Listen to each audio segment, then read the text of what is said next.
Ya, minggu-minggu ini memang minggu-minggu menuju pulang kampung ya, apalagi yang dapat THR. Anda hati-hati di jalan, termasuk hati-hati ketika menggunakan uang THR. Jangan langsung dihabiskan, karena harga kebutuhan pangan sehari-hari selama bulan Ramadan terus meningkat. Iya, kebutuhannya juga makin banyak gitu ya, dan ketidakstabilan harga pangan ini sudah terjadi sejak awal 2024 akibat sejumlah faktor, termasuk juga cuaca El Nino, kemudian juga pemilihan umum dan hari besar Imlek yang mendorong permintaan sembako meningkat. Dan berikut ini laporan khas redaksi.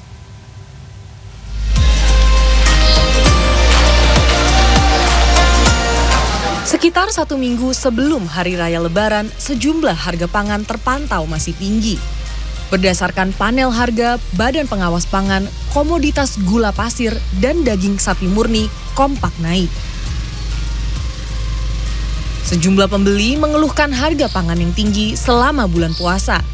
Mereka khawatir harga pangan yang tak kunjung stabil sejak awal tahun akan berdampak pada penggunaan tunjangan hari raya atau THR yang seharusnya bisa ditabung atau digunakan untuk kebutuhan lebaran lainnya. Iya, terasa banget sih untuk pengeluaran nggak seperti biasa ya. Kalau hari-hari biasa kan istilahnya lebih nggak seperti bulan puasa gitu loh. Ini kan bulan puasa jadi agak ada tambahan kayak gitu. Untuk buka dan sahurnya ya minimal kan harus mengeluarkan uang ekstra kayak gitu. Ya ada kekhawatiran juga sih THR gitu ya untuk kedepannya juga. Lumayan jauh.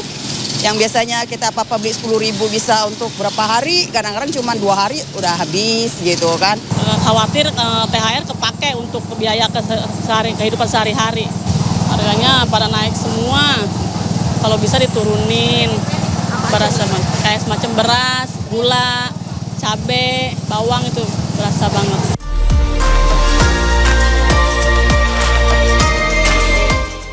Sebenarnya harga-harga pangan memang selalu naik menjelang Lebaran.